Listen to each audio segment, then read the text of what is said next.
চিত্রা হরিণ বংশগত পরিচয় ও অস্তিত্ব রক্ষার গল্প।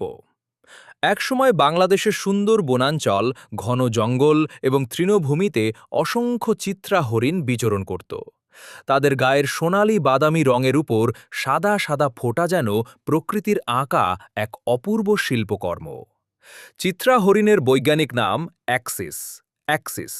এরা হরিণ পরিবারের সদস্য এবং তাদের বংশগত পরিচয় বহু প্রাচীন। চিত্রা হরিণের পূর্বপুরুষেরা হাজার হাজার বছর ধরে দক্ষিণ এশিয়ার বনভূমিতে বসবাস করে আসছে। প্রজন্মের পর প্রজন্ম ধরে তারা নিজেদের বৈশিষ্ট্য বজায় রেখেছে।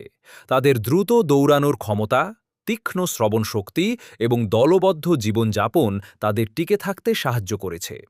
একটি সুন্দর বনের মধ্যে একটি চিত্রা হরিণী বাস করত। তার নাম ছিল চিত্রা।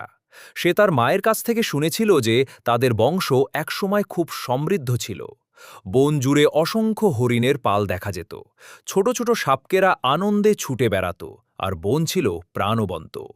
কিন্তু সময়ের সঙ্গে সঙ্গে বন উজাড় হতে শুরু করল। মানুষের বসতি বাড়তে লাগল, গাছ কাটা হলো, আর অনেক জায়গায় কৃষি জমি তৈরি করা হলো। ফলে চিত্রা হরিণদের আবাসস্থল ছোট হতে লাগল। খাদ্যের অভাব দেখা দিল, নিরাপদ আশ্রয়ও কমে গেল। চিত্রা একদিন তার দাদির কাছে জানতে চাইল, আমাদের সংখ্যা কি আগের মতো আছে?